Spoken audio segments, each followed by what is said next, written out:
Fantasy. You're in the whole 6010. Focus. Fantasy. Fantasy focus. Good morning to you and yours. Yates, Matthew Berry. What if someone doesn't have a yours? I'm just saying, like, I mean, what if there's a shut-in out there that doesn't have anyone, and you're like, happy good morning to you and yours, and then just like they're like, oh, let me tune into my friends, Fields and Matthew. Yep. You know, to like give me some comfort in these, lonely COVID times, and you're sitting there going like, good morning to you and yours. And what if they don't have a yours, Field? Like, how come? Why you got a spotlight? Yeah, like, Field. listen, there's no judgment here. Listen, if you're alone, if it's just you and a stuffed animal, like, no Matthew. judgment. We got from the heart, buddy. Yeah, exactly. Like me and Secret Squirrel here, we love each and every individual. We don't care if you're part of a couple or not. We don't care if you're single. We don't care if you're home alone. It doesn't matter to us. Great movie, by the way. I'm just saying. Excellent. It's a great, really, the entire franchise is excellent. It really is. What if it's not Monday? What if someone on the ISS is listening? Yeah. You know what? You guys are very particular this morning. I love you, buddy. Hello. I love you, Field Yates. I'm just something to you and potentially yours on this day that ends in Y. My name is Field, and that's Matthew, how about this? and that's Daniel. To someone or something that you care about. Oh, okay. Like if it's somebody at home with a cat. Yeah. Let's say it's somebody at home with a cat. Like, is that you and yours? Think Yes. about Stefania Bell. Think about the great Stefania Bell sitting in her palatial estate with Rico the dog. You can see her right now. Right, Hello, there you Stefania. go, with just Rico the dog. Like is when you say you and yours, are you talking to Stefania? Yeah, of course I am. I'm talking to Stefania every day. She's the fabric of the show. Stefania, if I say, good morning to you and yours, do you assume that I'm talking about you and Rico? Is Rico a yours? Of course. Yeah. Of course. Rico's family. So you and yours is, Is it he's possible my to be? adopted child. There, Stefania, thank you for some sanity and levity. Yeah.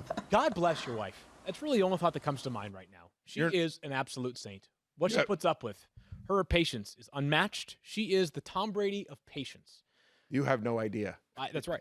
I do have no idea. We'll idea. talk about You have Tom no idea Brady what she puts up with. in just a little bit. But before we get to Tom Brady, we want to start with some news that, truth be told, may have nothing to do with fantasy football. Yeah. But it was Just uplifting, awesome. and it was encouraging, and it was something that I think everybody, whether you root for the Washington football team, whether you care about Alex Smith or not, took a vested interest in over the weekend. And along those lines, we are going to bring Stefania Bell back from her palatial estate. And Stefania has been all over the Alex Smith recovery journey for not even months, over a year now. Years. And look, her E60 piece, her Project 11, just an hour long. It re-aired over the weekend, I believe. It's still on demand, I believe. You can check it out. Stefania, I'm sure, has all the details. Highly recommend that you watch it. And it's even more fascinating to watch now when you know what we know as of this morning. Right, Stefania? It's really incredible. I mean, it was actually a bit emotional of a weekend for me to see him be activated. For those who haven't heard the news, hard to believe because it's been everywhere, but Alex Smith was activated off the physically unable to perform list. He had been cleared for football activity by his surgical team, which included the head team position for Washington. But the staff at Washington wanted to see him do a little bit more during the strength and conditioning phase to be sure they were comfortable with opening him up to full practice. And apparently he blew them away with what he could do and inspired a lot of confidence in what he could do. And now he's going to get a chance to do it in football formation, helmets, pads, the whole deal. And for anyone who's seen or heard about Alex's story, you know just how remarkable this is. Stefania, you did a wonderful job telling that story, and we can't wait to further follow along with his journey. And, of course, you'll have us as up to date as anybody will. We're going to circle back to you in just a few moments with some other players that have major injuries, but it's great to hear that Alex and truly his family, by extension of that, are so optimistic and so upbeat at this moment. Again, the truth is that there's a long way ahead for Alex Smith before who knows if he'll be the starter? Who knows if this is just one step and there may be 20 more steps ahead of him? But it's a really uplifting story right now, and obviously you root for this team, the Washington football team, have for a very, very long time. And whether he wins the starting job, whether he even plays a snap again. It's a remarkable story. And we just wanted to tip our cap to a guy who maybe there won't be fantasy relevance going forward, but he's been a fantasy superstar in the past. A stud, I should say. They won't rename Comeback Player of the Year the Alex Smith Award, but they should. Like, there was talk about amputating this guy's leg. There was real questions as to whether he would ever walk again, let alone playing I mean, the idea that he would play professional football again is laughable, right? There were questions about, and if you watch Stefania's piece, like it's really remarkable, and you see like how gruesome his leg looked. It was just awful. Like, you were just like, oh, I hope this guy isn't in a wheelchair his whole life. And the fact that he's been cleared for football activities is just a testament to Alex and his family and the perseverance and hard work that he's done. And, you know, the entire medical staff that's been with him every step of the way. And Stefania's been very close to the family and chronicled that journey so well. And so anyway, I'm just excited as a fan of people. And like, it's a great story. And I've never met Alex Smith, but by all accounts, I know a lot of people who know him to a person. They say he is as good a person as you would want. And I think this will help the Washington franchise, regardless to your point of whether he takes a snap under center in a game this year, just being in that quarterback room, just being able to have Dwayne Haskins learn from him, see how he prepares. This is a benefit to the Washington football team and honestly the NFL. It sure is. Washington also announced the hiring of a new president earlier on today, an historic hire. They have named Jason Wright, is that the correct name? Jason Wright, yep. He is the first African-American president in NFL team history. So a groundbreaking move for them. Seems like they are taking some progressive steps, and there's some stability within that organization, which is certainly long overdue. There is a lot they need to accomplish. There's a lot they need to undo, but they're at least taking the right steps to do that. Let's talk fantasy football. And Daniel, before in order to do that, we have to, of course, play the Double Trouble Sounder. Double trouble. Double trouble. Double trouble. Double trouble. As of this moment, they're on double secret probation. Thought Daniel was raising his hand to ask a question there. Nope. Instead, he was just readying the trigger on the Double Trouble drop. Let's talk about the Tampa Bay Buccaneers. I'm not sure any team has been discussed more this offseason than the Tampa Bay Buccaneers. That's what happens when you sign the greatest quarterback of all time. And after Tom Brady signed with the Bucs, we had a thoughtful conversation during free agency, or right after free agency. We've talked about Tom Brady in a lot of different forums since he became a Tampa Bay Buccaneer. But Matthew, let's level set here, because we've talked about a lot of quarterbacks. We are now on our 11th edition of maybe a 10th edition of Double Trouble. So this is our 19th team we are discussing. We've had a bunch of players made the case for as, hey, these are guys that may or may not be guarantees to be top 5, but might have top 5 potential. For Tom Brady, we're the greatest of all time, and the standard has been set so high. The question is, with all those wide receivers, is Tom Brady a top 10 lock this year? Does he have top 3 quarterback upside? Let's come full circle, because we had a conversation a couple months ago, and we've had subsequent ones. Where have we landed on Tom Brady? All right, so there's stats and then there's not stats. I'll talk stats here real quickly. I'll talk stats. I'll just let you know I have him QB8. Okay. I have him as a top 10 quarterback, okay? This is an offense that we know will be pass heavy. Bruce Arians has always been pass heavy. You think about the last time we saw Bruce Arians get a veteran quarterback. Think about Carson Palmer in Arizona at the end of his career. People thought Carson Palmer was done. He was so brutal in Oakland with the Raiders, and he comes to Arizona in a much tougher environment to pass. I mean, back then, the rules in the NFL it makes it much easier to pass right now. The defensive rules and everything like that. He still had over 4,000 yards in 3 of the 4 seasons he was with Arians in Arizona. The one year he didn't was the year he got hurt. Right? He was a top 5 quarterback at age 36. Carson Palmer was. We know this is an offense that's going to run. They were 6th in pass percentage last year, Tampa Bay, with Jameis Winston. Jameis Winston, for all the jokes about the 30 interceptions, Jameis Winston was a top 5 fantasy quarterback last year. And I think we all agree. I don't think we're slandering Jameis Winston to say Tom Brady's a better quarterback than Jameis Winston. Correct. Agreed all the way around there. So there's all that. There's a bunch of stats that we can throw at about the offense. There's a bunch of stats we can throw at about, listen, Chris Godwin, Mike Evans, O.J. Howard, and Rob Gronkowski. That's as good, if not better, a core of pass catchers than he's ever had in his NFL career. I mean, listen, Randy Moss is obviously 2007 Patriots. Right. Exactly. I mean, like it's a debate. Like it's a legit debate. Yeah, of course. Agreed. Okay.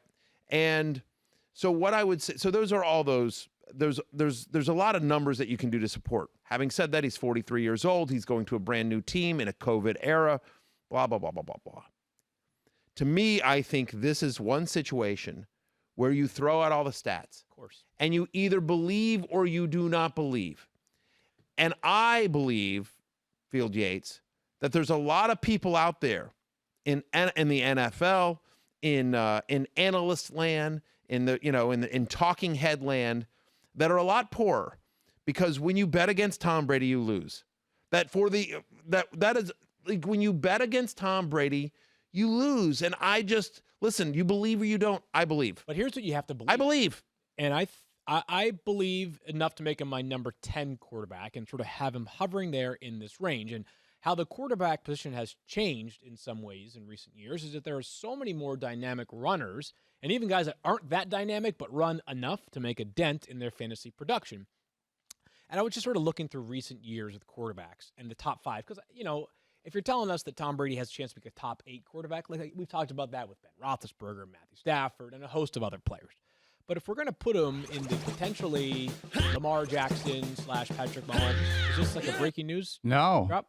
Okay. No. is that what happened there? Secret It's just Soul? having an iPad. I was replying to a text about the show, and my pinky, because my pinky is just such a big pinky. You've got a gargantuan. It just accidentally, hit the sounder. Sorry about that, guys. Was it that, or do you think just your hair got in your eyes and you couldn't see? Because I don't know what's going on. It's kind of like you look like a hippie version of Paul Rudd right now. Oh, Matthew, that is the nicest compliment What do I've you ever think? heard. Are you kidding me? I would take that any day. Just look at him from the nose up and tell me that's not like hippie Paul Rudd. Like I can see it. The like hair just is when Paul Rudd has been in, and I'm trying to think of the role that I'm thinking of Hey, that where he's Paul Rudd. had like where he's Ant-Man? had You thinking about Ant-Man? no, where he's had like sort of longish hair. What I'm rules? trying to think of like. I don't know. I think you can just say you look devilishly handsome, Daniel, and we could leave it at I'm that. just if you want. saying you've got kind of a hippie Paul Rudd thing going. Appreciate that, buddy. Throw up a poll. Yeah. Yeah, Thirsty Kyle, throw up a poll.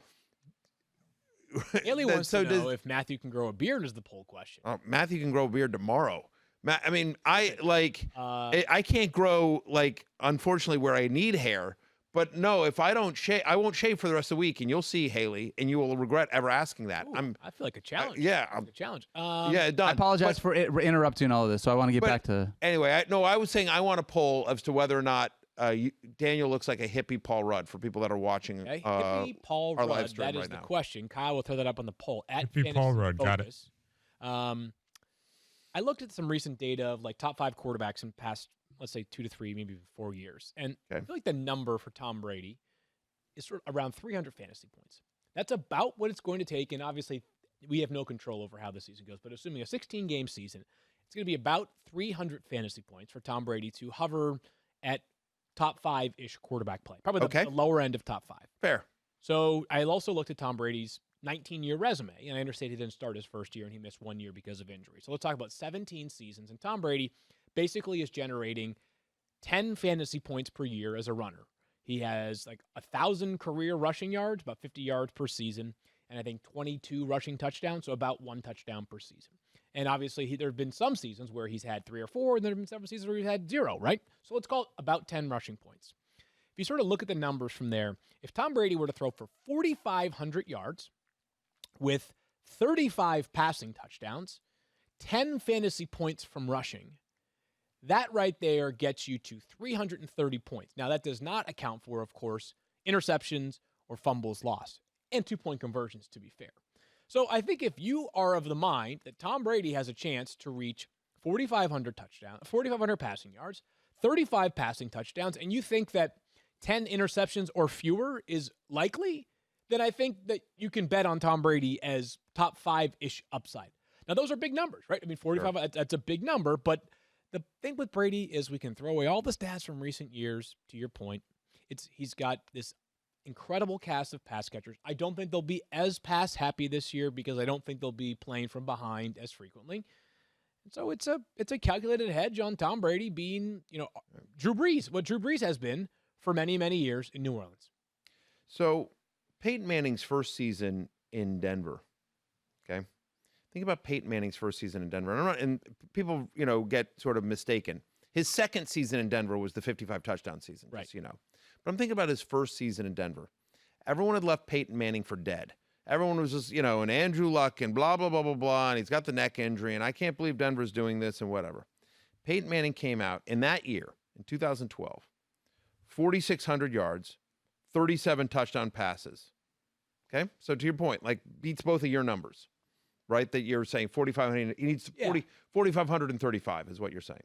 So he throws for 46.59 and 37 touchdown passes. Okay. What happened there, in addition to Peyton Manning playing really, really well, was that when they got in close, Peyton, of course, is one of the great audiblers in the NFL. Like, he got every cheap touchdown he could. Like, you know what? Like, they weren't handing it off. Like, it was just like little slants to Julius Thomas. Like, it was a bubble screen to Demaryius Thomas, and he took 3 steps in, right? That's what he was doing. And I believe that that is what Tom Brady is going to do here. That I believe, again, I have no inside information. This is entirely a gut call. Okay. But I believe that Tom Brady is more than ever to determine that he is not a system quarterback, that he is not a product of Bill Belichick, that he can do this with his own, and that he can do it at age 43.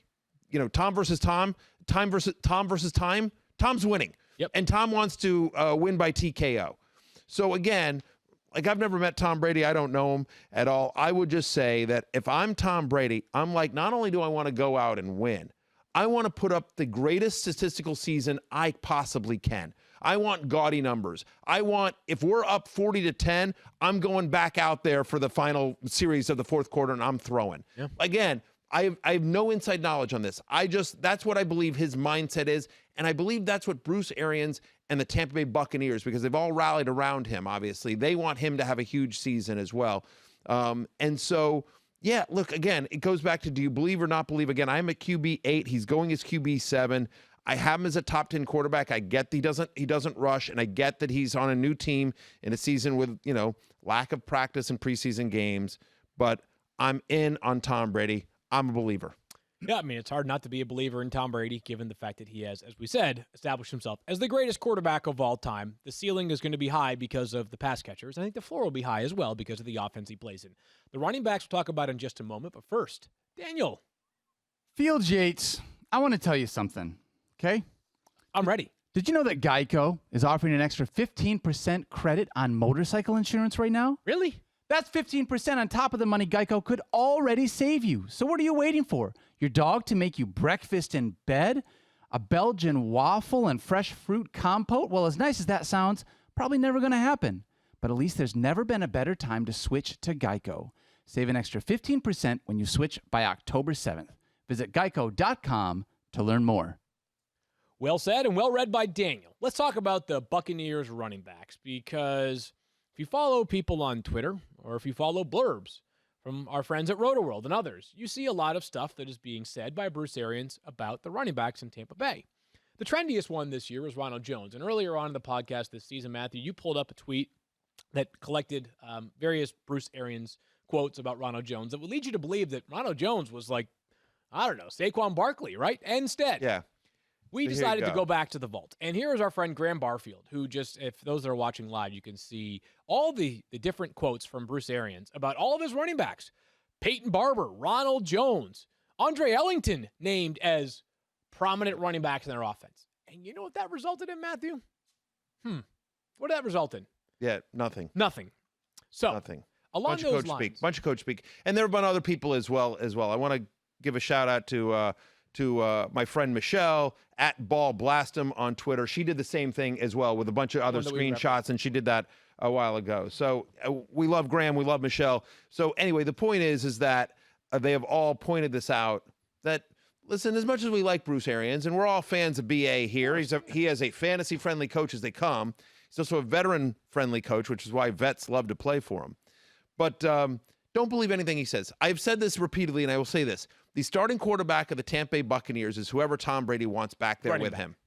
Sorry, you said the starting quarterback. The starting running back. Well, I'm going to say that's fair. I'll bet you Brady also. If Tom Brady's like, you know what? I don't think it's me. Then he's not starting. Blaine Gabbert, baby. Yeah, I'm just saying, like, you know what? I think Blaine's, been better than we practice. Blaine, get him out there. Look, the starting running back of the Tampa Bay Buccaneers is going to be whoever Tom Brady wants back there with him. Yep. Whoever he feels is the best in pass protection, who he thinks is the best pass catcher, who he thinks gives them the best chance to win. Maybe it's Ronald Jones. Maybe it's Keyshawn Vaughn. Maybe it's LaShawn McCoy. Maybe it's somebody not on the team. Dari Ogunbowale. Close enough. Yeah. Close. Dare. I have Dare and Dynasty, too. I like Dare. Ogunbowale. Yep. Excellent special teams player for them as well. He's fantastic. So anyway, the point is that, and it may not even be someone like, I don't know, if Devontae Freeman showed up all of a sudden, would that shock you? Here, the only reason why it would is, and that things can change. Like if we're talking maybe Labor Day weekend, it would. But right now, the Bucs have the least cap space in the NFL. So Right. like their wiggle room is reduced substantially, just because. I mean, that's what happens when you sign Tom Brady and trade for Gronk and pay other players as well.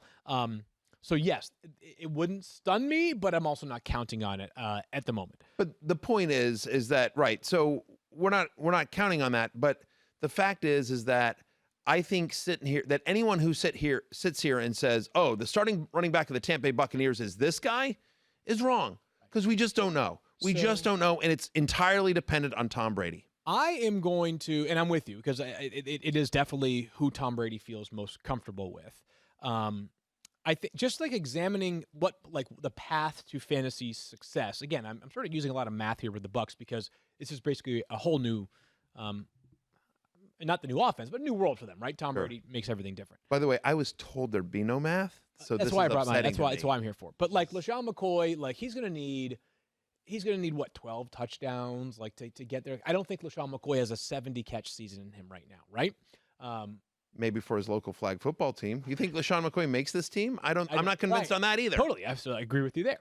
Ronald Jones, it's like I feel like we're just trying to make this happen 3 years in a row, right? Right. So Keyshawn Vaughn is semi-interesting to me only because one of the hallmarks of his game during his time at Vanderbilt was not just being a really good runner, but he's a talented receiver. There's no doubt this is a guy that certainly has the ability to be an impact pass catcher. I wanted to bring Stefania back if she is there because I did want to ask about Keyshawn Vaughn. And you know, Stefania, the reserve COVID list is new to all of us. It's the first time the NFL's ever had to have it. Keyshawn Vaughn had a rather extended stay on the reserve COVID list. Is there anything that we should be reading into a longer stay versus some of these players that are on for a matter of just 1 to 3 days? I don't think so. It's certainly not this early. You know, a lot of the positive testing that we saw early on was when players were first reporting to camp. So before they ever entered the facility for the first time. And that was the same situation with Keyshawn Vaughn, placed on the COVID reserve list in July before he ever entered the facility. Now, I think you talk about some of the quick stays on the list. We know in the case of Matthew Stafford, for example, there was a very quick turnaround where it appeared to be a false positive test. He had 2 subsequent negative tests and was back in the facility right away. In Keyshawn's case, he was 2 weeks, 14 days before he returned. The teams aren't allowed to say anything about whether, again, the person actually tested positive for COVID-19, was exposed to somebody who had tested positive or was symptomatic. And so I don't think there's much to interpret there. And the return time is consistent with the CDC guidelines after somebody tests positive. So you leave it at that and know that he's healthy right now. All right, no one better to walk us through all this stuff than you, Stefania. And we're coming back in just one moment because we have a couple of wide receivers to ask you about once we conclude this running back conversation. And I've talked about a couple of backfields that I'm largely avoiding in fantasy this year. My instinct is to not avoid this backfield because there are a lot of touchdowns to be scored, Matthew, but I just don't have nearly firm enough of a grip on this backfield to feel comfortable making, this, it's got to be basically at cost. I'm not paying any premium on any of these running backs right now. They're all worth a flyer, but that's it. They're worth a flyer. Like, and I have Keyshawn Vaughn at 44. You have him at 34. So we have a pretty significant difference there. My feeling is that, again, because he's missed some time due to COVID, and it's a rookie, and it hasn't been. We haven't seen Tom Brady embrace a rookie running back in a significant way. I'm trying to think through. I mean, I'm trying to think of like through other Patriots. Michelle, but not. He was not a pass catcher. Right? He was not a pass catcher. And again, this is going to be a pass-heavy offense. Like, how many rushing touchdowns are there? And again, if you go with my theory. Right, again, like I may be dead wrong on this, but my whole theory is again that like when Brady's they come, Brady's going to hoarding them, whether he's rushing them in or he's going to just do a one of those patented like, hey Gronk, just go post up in the end zone and I'm throwing you a jump ball kind of plays that they do all the time. I don't know. I just don't know how much rushing upside there is. We know that the pass catching running back for Tom Brady absolutely has value. So if you're telling me that Keyshawn Vaughn is going to be that guy, I'm with you. I don't know. There's too much unknown, and there's too many other guys with bigger upside going that range. So I'm a little bit lower than the ADP, and so, I may be wrong on Keyshawn Vaughn. Talented player, but until Tom Brady says that's my guy, I don't know. I'm just sort of, I'm not really targeting that, but I agree with you. There is potential value in that backfield. I'm not sure if it's the best wide receiver duo in the NFL, but it's definitely in the conversation. We're going to talk about Chris Godwin and Mike Evans' fantasy value this season with Tom Brady. Sure. Matthew, we can't do that before we ask Stefania about how they finished their last season. Because remember, Rashad Perriman's show was taking place late last year. 1,000%. It was all Brashad Perriman because everyone was hurt, which means we go to the Chateau de Cone and our very own Stefania Bell. Props to you and yours. That's Rico, of course. Stefania, tell us about Chris Godwin, Mike Evans, and I'm going to let you pick the order. Well, you're really talking about the same injury. These guys both ended the season with hamstring injuries. Chris Godwin missed the final 2 games. Mike Evans missed the final 3 games of the season. The good news with the long off season is that they're both healthy. And I want to point out that Godwin played all 16 games in the year prior. And Mike Evans has played either 15 or 16 games in all of his seasons prior to this one. So as wide receivers go, they've both been pretty healthy. And I don't think there's really anything to worry about with either of them coming into next year other than who you're going to rank one over the other. I know I've got Godwin ahead of Evans for me. That was a couple Fair of enough. There you go. So 2 clean bells of health from Starvania. Thank you very much. Appreciate you. We will be back in just a little bit. When we talk the Saints, my friend. So hang in there. Give us 1 second to just talk about these guys. Yeah. Field Yates, Chris Godwin, Mike Evans. You and I both have Godwin ahead of Mike Evans. And so there's a lot of talk, Field, about the idea that Chris Godwin can be the Julian Edelman to Tom Brady. Obviously, Brady, whether it's Amendola, whether it's Welker, whether it's Edelman, Tom Brady has had a tremendous amount of success throwing to a slot receiver, where Chris Godwin ran almost 60% of his routes last year. Are you buying that talk that Chris Godwin is going to be the quote-unquote, they're obviously different players, but the Chris Godwin will be the Julian Edelman to Tom Brady in this offense? All right, so no, because I don't know that I'm totally understanding the question properly. So the Julian Edelman in the sense that it'll lead them in targets, the Julian Edelman play out of the slot. So all this. So the idea that Godwin will play out of the slot the majority of the time the way Edelman did. Yes, I'm buying that. Okay. And so the fact that Edelman was always Tom Brady's favorite target, constantly looked for him, peppered him with targets, was his go-to guy. Third down, he needs 7 yards. He's looking 8 yards for Julian Edelman. That he was Tom Brady's blanket. He was his trusted, okay. Here's the reason why. Because Mike Evans is just so good that it's not going to be as simple as that he's locking in on one player. This was wide receiver 2 last year in fantasy, by the way. On a points per game basis was Chris Godwin. But I am buying, but he is so dissimilar from Edelman in the sense that, like, Godwin was one of the highest yards per catches player last season in the NFL. Edelman obviously is much more in the 10 to 12 yards per catch range most frequently. So, yeah, I mean, I'm buying both these players. Like, there's the analysis I hear, I think, on both of these players, Matthew, is not like how much Tom Brady is going to trust and prefer them. Like, Evans is one of the best. I think he was tied for number 1 in terms of end zone targets per game last year. 1.2 end zone targets per game. It's going to happen. He's when a big guy. He's a basketball player playing wide receiver. Chris Godwin, really talented. Maybe the best slot receiver in football right now. Awesome. I mean, in so many ways, so talented, so young, so prodigious. I think really what people are wondering this year is that because the Bucs had so many games last year where the second half was playing catch-up because of Jameis's own errors in the first half, they threw the ball so dang much. Right. Are they going to be throwing the football enough for either of these players to be drafted over, let's say, the 4 to 5 guys at the top of almost everyone's consensus wide receiver rankings who are going to be target volume masters, 140 to 180 targets? Michael Thomas, DeAndre Hopkins, Julio Jones, players of that caliber who in their offense, there is no question whatsoever, they are the number 1 guy, and number 2 is so far in the distance, we actually call him number 4. You know what I mean? So, like, that's probably what I think people are wondering with the Bucs. Right. And I agree with that, by the way. All the guys you just mentioned, I have ranked ahead of both Godwin and Evans. I mean, so I have them You just mentioned, like I think 3 or 4 of my top 5 fantasy wide I think receivers. Tyreek Hill would right up. Tyreek Hill and Devontae Adams, I think, are the 2 guys Devontae you didn't Adams, mention. yep. You didn't mention. So those are my top 5 wide receivers. I've Godwin at 6. I have Mike Evans at 7. So there you go. Yep. Okay. So yes. Having said that while they won't be throwing from behind as much, because we expect them to have a better defense this year, we also expect them, to be a much more efficient offense. Like you're not going to have Tom Brady throwing an interception on his own 20, which Jameis Winston would do like all the time, and then boom, before you know it, they're down 7-0 or whatever it is.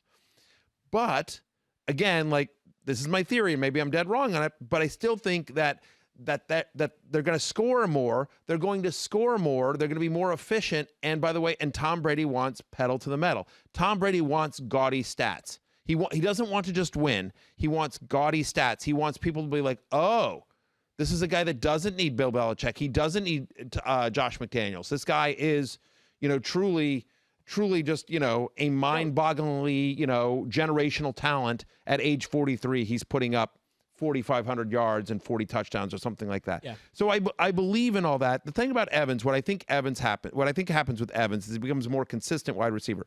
Last year, Mike Evans had these monster games, right? He had these monster games. There were 53% of Mike Evans' fantasy points last year came in 3 games. 53%. Wow. So he would have these monster games, and then he would have other games where he just disappeared completely. So, right, exactly, right. I mean, Just fine, but not great. Not great. And so I think instead of this for Mike Evans, I think you see more of this. I think, very consistent.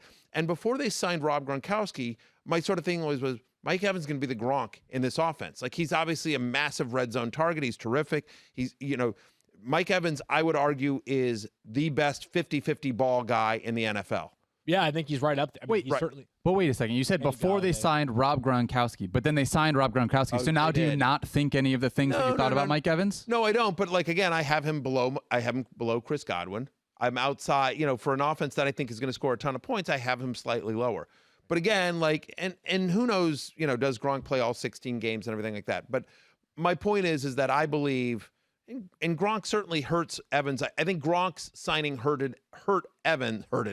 I think Gronk's signing hurt Evans more than it hurt Godwin to the extent. But I also think, listen, it's another guy you got to deal with in the red zone. So maybe does Mike Evans get some more single coverage that he wouldn't have normally, because they have to pay attention to a lot of guys when they get down in there big. Ultimately, it's a tiny discount on these 2 wide receivers relative to guys who finished at 2 and 5 in terms of wide receiver points per game last season. But Gronk is a huge part of this conversation. Gronk, of course, back after a year away from football, but let's remember that in 2018, Gronk was not Gronk. He averaged 10.1 fantasy points per game. Now, Gronk was clearly laboring throughout that season. He had basically 1 or 2 dominant games. Otherwise, he was sort of a shadow of himself. Can I add something to that? Yeah. Just about his 2018 season, because I've seen a lot of that, right? Yeah. Had 10 points of fantasy. He only scored 3 touchdowns in 2018. Do you know where he finished in fantasy points? I have it right in front of me, so yes, I do.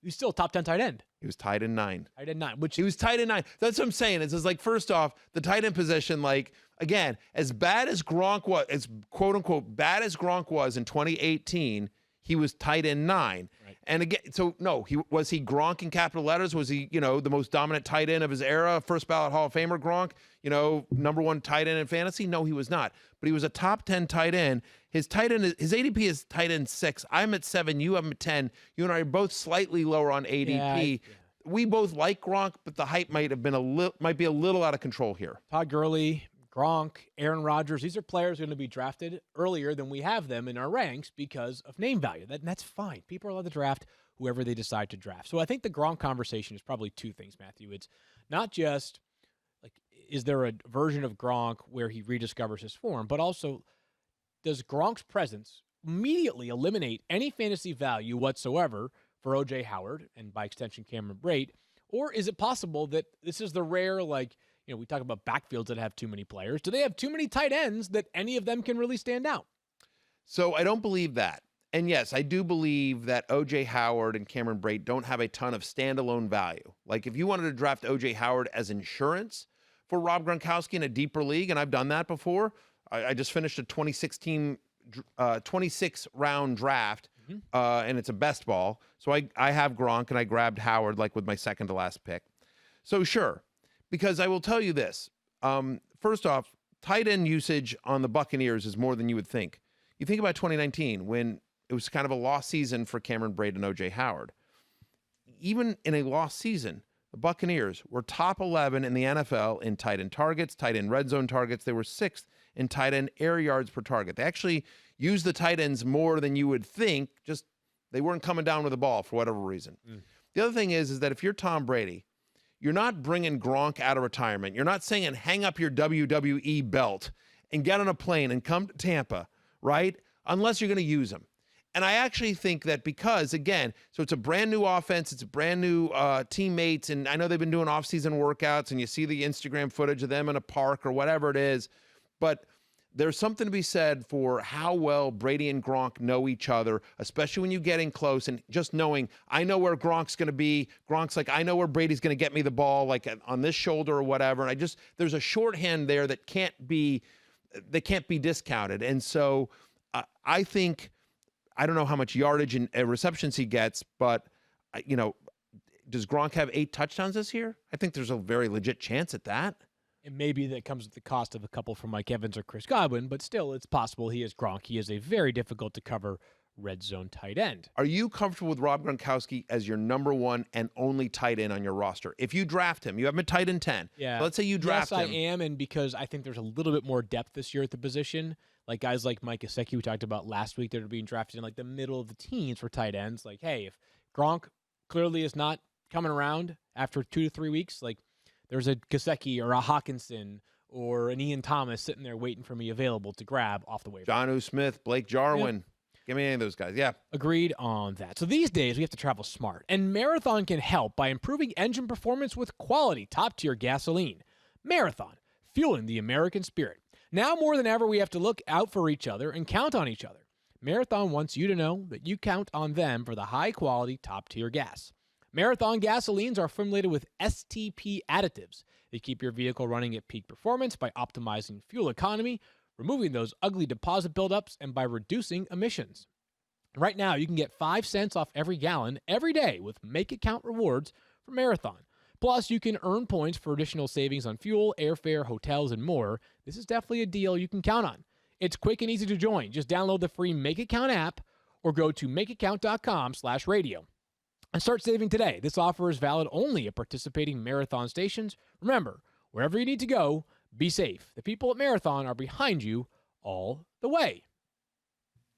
Part 2 of our Double Trouble stays in the NFC South, and we go to the New Orleans Saints. And I was saying earlier about how I think Tom Brady sort of needs to get to that 300-point mark, and it would be somewhere in the 4,500 passing touchdowns, 35 passing touchdown.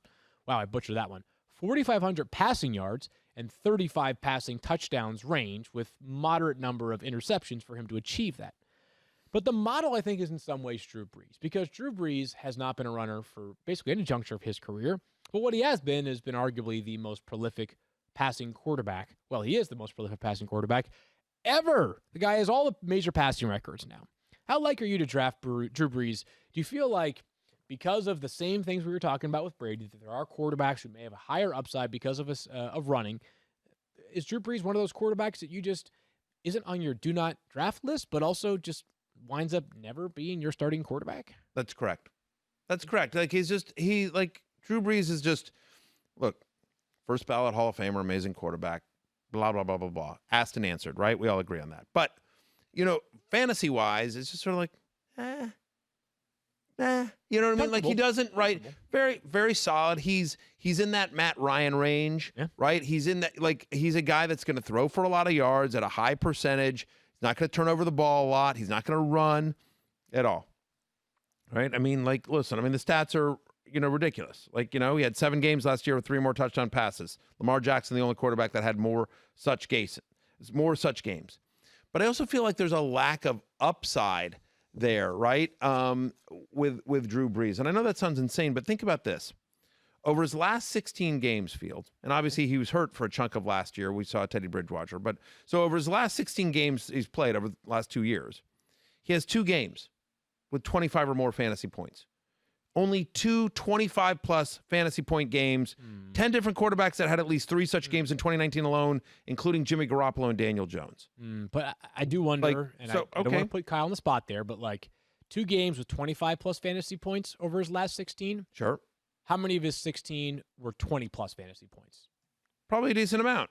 Probably a isn't decent that amount. fine? But like in those 16 games, he averaged under 13 fantasy points per game on the road. He had under 14 points in 5 of those 8 games, which in terms of the road games here. Think about, the Saints are not a fast-moving team, right? They were second slowest pace in 2019. Just feels surprising to me. It does. Yeah. It does. But that's what the research is telling me right here.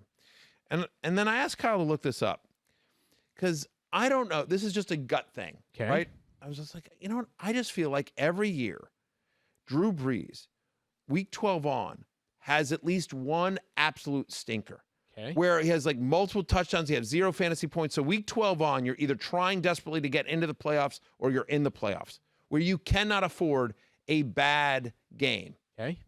And Drew Brees just always just has like an absolute killer of a game that's just like, like literally like 3 points or whatever. What'd you find?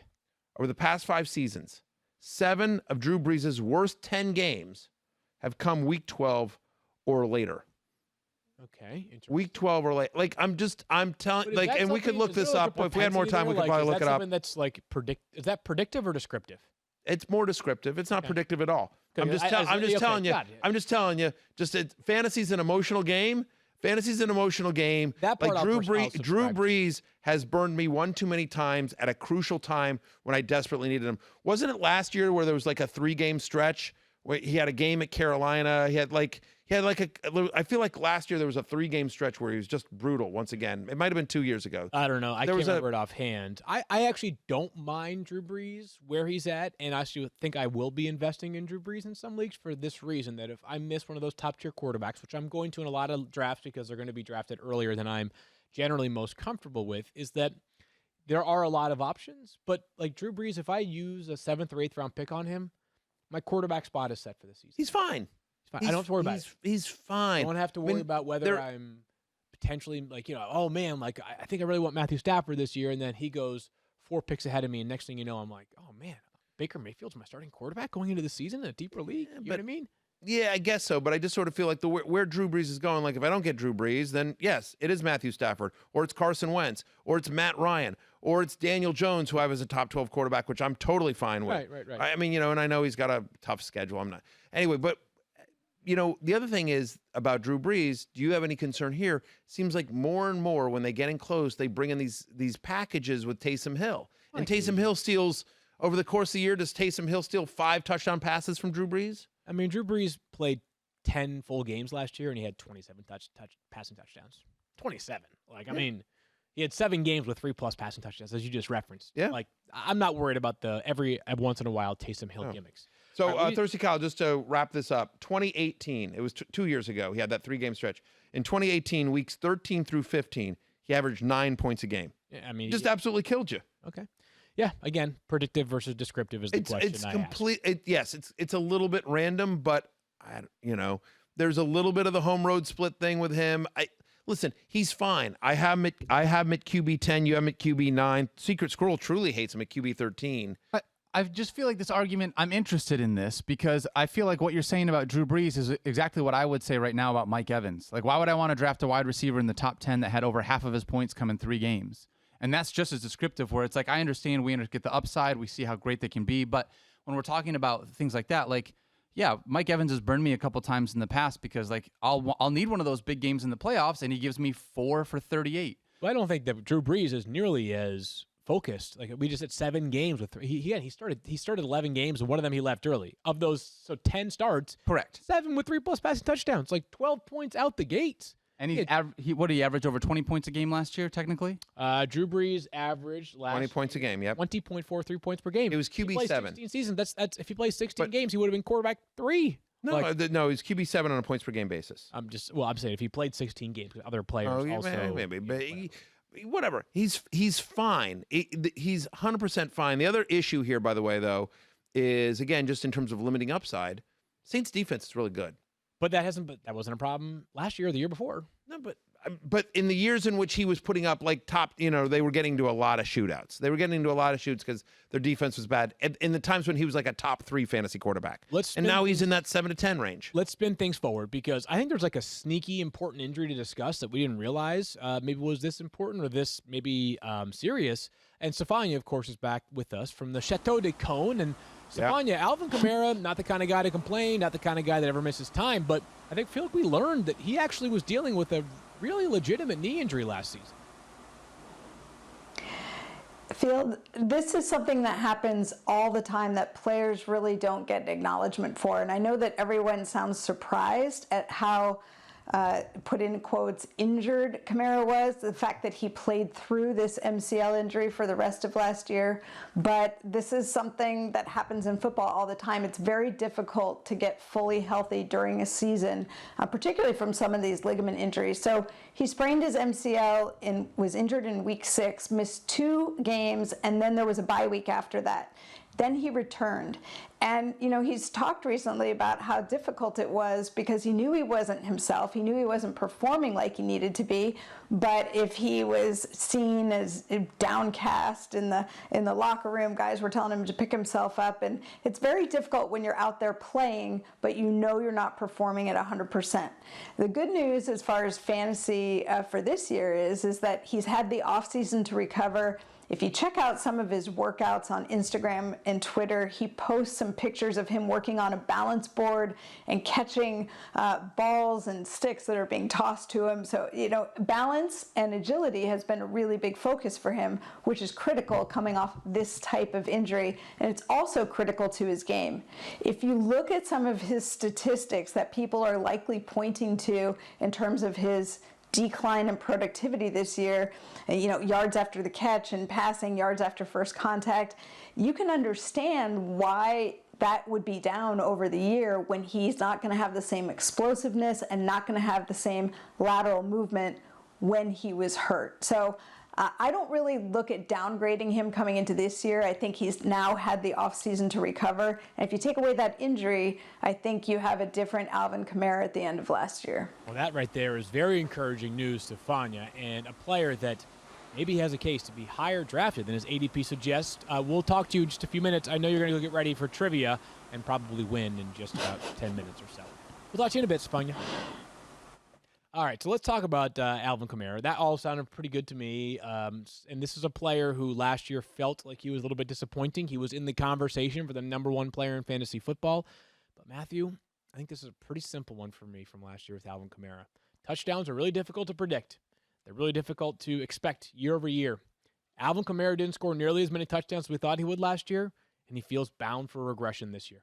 And positive regression. Correct. Absolutely. I mean, again, this is a guy that's caught over 80 balls every year of his NFL career. Just to your point, just to give you some stats on your positive touchdown regression, in his career, prior to last year, this is a guy that scored 1 touchdown on every 4.2 red zone touches. So if he got 4 red zone touches, he was getting a touchdown on one of them.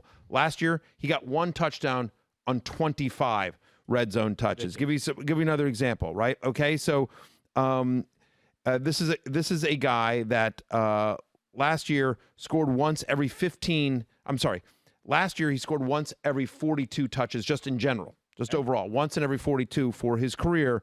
He's somebody who scored once every 15.4. Again, just like super weird, right? I mean, like he still got the same amount of touches. It just got really fluky and unlucky with the touchdowns. It was just brutal, but. We all believe in the talent of the player. We believe in the system and the offense that's there. It's another one of those reasons why I'm not as high on Drew Brees as others. Again, I have him as a top 10 quarterback, but lower tier QB1. It's because, again, I think they run more when they get in close. They're a sneaky run-heavy team when they get in close. People don't realize how much they do run. Yeah, there's at least a case for him within the top 2 running backs or behind Christian McCaffrey. Probably the 2 biggest concerns would be that the touchdowns weren't there last year, although we both agree positive regression is coming, and just that he's not quite as much of a workhorse in terms of carries. He had 171 last year, as opposed to someone like Saquon or Zeke, where we expect that number to approach close to 300 carries this season. Let's spin forward to Michael Thomas, his wide receiver cohort. Before we get there, can I just quickly mention Latavius Murray, who I think is one of the most important players to draft if you want some insurance on Alvin Kamara. Yeah. Think about last year when Alvin Kamara missed, the 2 games that he missed, 31 touches a game, 135 scrimmage yards a game, 34.4 fantasy points per game. Here's the entire list of players that have scored at least 6 touchdowns from scrimmage each of the past 5 seasons. Mark Ingram, Todd Gurley, Latavius Murray. That's the entire list. And so we saw what happened last year. Like, again, I think he has a role. I think he has value in deeper leagues. But in terms of just insurance, if anything were to happen to Alvin Kamara, whether you have Alvin Kamara on your team or not, Latavius Murray has tremendous upside in a season in which there's so much unknown. I think Latavius Murray is ridiculous value at his current ADP, which is ADP 41. 41. I have an idea here. Yes, sir. For Michael Thomas, rather than like having a conversation about him because He's good. How about I just read the best of the best from his stats last year? Some of the best. Sure. NFL record 149 catches in 2019. That was very good. League lead, or tied for the league lead with a red zone target in 12 games. 33% target share. No one else had even a 29%. He had 38.9% of his team receiving yards. Nobody else had even 33%. He had 10 games with 20-plus fantasy points, 9 top 5 finishes. He also had more receiving yards by himself than 3, maybe even 4 wide receiver groups for entire team. So the only question I do think is really quick, Matthew, to ask you is that, like, is there such thing as too soon? How soon is too soon for Michael Thomas? Anything after, like, is too soon, pick one and that's it? Yeah. I mean, look, I don't have an issue wherever you take Michael Thomas in the first round. I will tell you that I am an 8 overall. Okay. My top 200 are up now on ESPN.com. I'm a company man. Because if you go through mock drafts, as great as Michael Thomas is, and he's awesome and he's the clear-cut number 1 wide receiver for me, to me, I want a running back in the first round just because, again, of how the draft will go. If I don't get Michael Thomas, I am comfortable with whoever I get in the second or third round as my number 1 wide receiver. So, again, like for me, I have Derrick Henry on up ahead of him, right? So I have him just ahead of like Joe Mixon and Josh Jacobs. And if you took either of those guys over Michael Thomas, I wouldn't look at you weird. Right. Again, because it's just about depth of the position. Yeah, but he's great. I'm not going to. This was Antonio Brown for all those years. If you took him number 1 overall, we get it. You understand that you're getting arguably the most reliable player in fantasy football at pick 2 and beyond. I'm okay with it. We always want to try to make, and I'm excluding running backs from this conversation, the number 2 target in the Saints offense happen, right? It's always something, whether it was Traquan Smith or Ted Ginn Jr. or anybody else, maybe even more prolific players than that in previous years, happen, and sometimes it hasn't happened, Matthew. More often than not, it has not happened at all. Is there a player, not named Michael Thomas, and not named Alvin Kamara, because he does play running back, that you think holds weekly value going into 2020 with the 2 most obvious candidates being a wide receiver and a tight end? Yeah, and the answer is no. I mean, I guess if I had to pick one, I'd prefer Emmanuel Sanders, who I think is a talented wide receiver, who I think that Drew Brees will try to work into the offense. But again, I think the 2 pass catchers you want on the Saints are Michael Thomas, obviously, and Alvin Kamara. Again, I mean, Alvin Kamara's caught over 80 balls every year in his career. Literally 81 every season. 81 every year on the dot. Like, I mean, so weird, right? I mean, so you think of him as a running back, but the truth is that Kamara is a massive part of their passing game, and then Brees spreads it around. To me, Jared Cook is way too touchdown dependent. Last year, I believe over 50% of his fantasy points came from touchdowns. That was by far the most of any tight end. Yep. I am at 13. You're even lower on him than I am. Yeah, Jared, I have him at 17. I just think that I'm worried about him maybe not being phased out right away, but I do have my antenna up just on how much they utilize him this season, just because, to your point, I mean, just so many touchdowns last year. And this is a player who in many, many years before had always disappointed us for not scoring enough touchdowns. Right? So much talent. And he's still talented. He's still a big, fast, but I believe he's 34 years old. They drafted Adam Trotman, who I know they love a lot there in New Orleans. And we're not expecting him to come in right away, but does over the course of the season, does he start taking snaps away as well? To your point, Emmanuel Sanders now in the middle of the field as well. Like, just, again, as we just talked about with Alvin Kamara, touchdowns are fluky. Yeah. And so to count on Jared Cook scoring as many touchdowns as he did on as few targets as he got last year, I think is a little bit of fool's gold. Gut call here. Wouldn't surprise me if Emmanuel Sanders came out of the gates red hot, right? Right. And then we're like, hey, we finally made it happen. And then by week 17, it's like, oh, he's like wide receiver 32 on a points per game basis, and that's kind of what we expected it to be, right? Sanders' ADP is wide receiver 42. I'm at 40. I'm at 36. We both, Daniel has him at 40. So we're all right there around. He's like a borderline wide receiver 4 and 5. Feels like he's going to be a better NFL addition to the Saints than a consistent fantasy asset as long as Michael Thomas and Alvin Kamara are healthy. Almost time for trivia, but first, a word from friends that Matthew will read. As an employer field, you've got a lot on your plate. A lot. Right? Running your business, ensuring workplace safety, making sure you're color coordinated with all your outfits on Zoom calls, much, much more.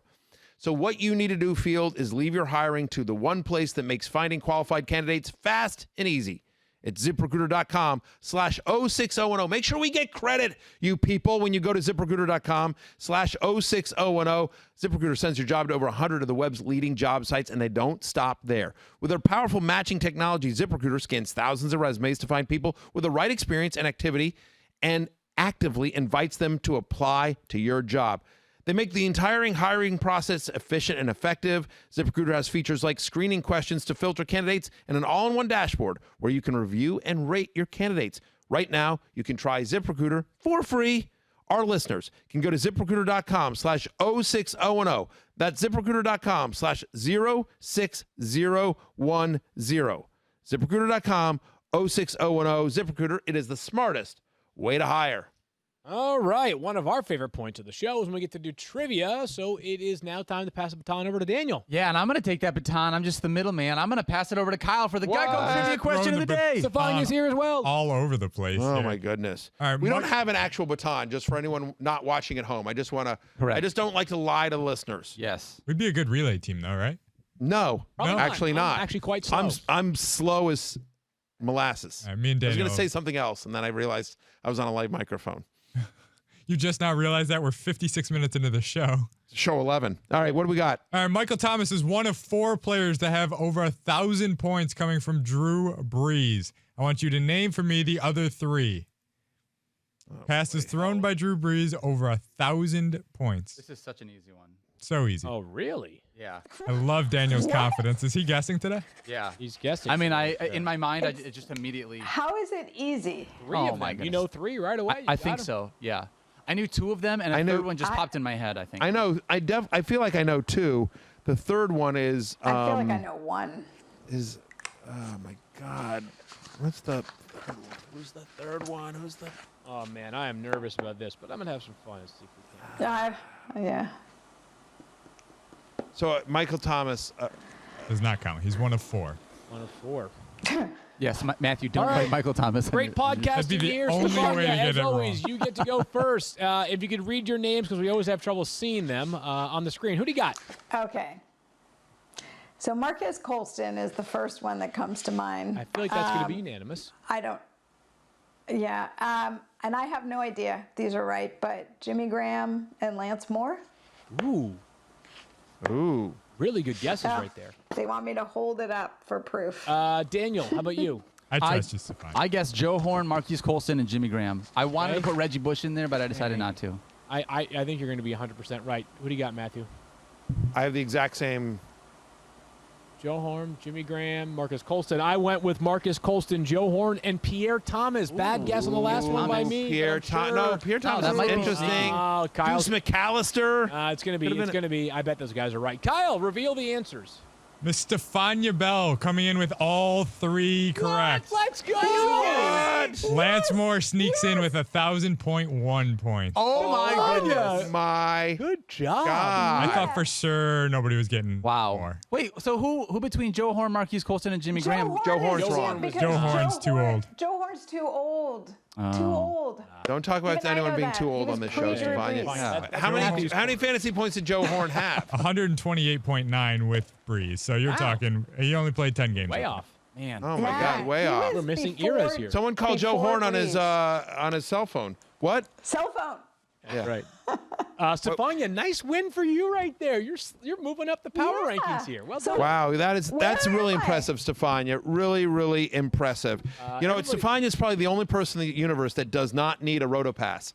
Rotopass.com, of course, still out there and available with the promo code 06010 gets you 10% off.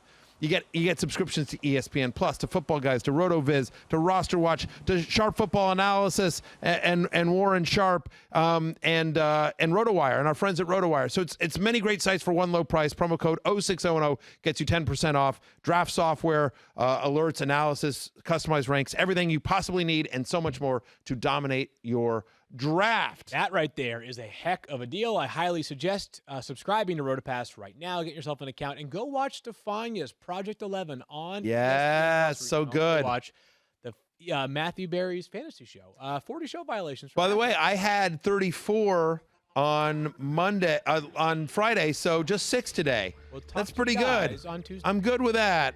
For all of us, we'll see you tomorrow. Peace out. You're in the 06010. Never gonna hustle in case you didn't know. Matthew Berry, TMR. You guys go ahead, give me grief for being on SportsCenter for 45 seconds. I think you could do better than me because I don't think you could. Jailbait, Field Yates. You're terrible at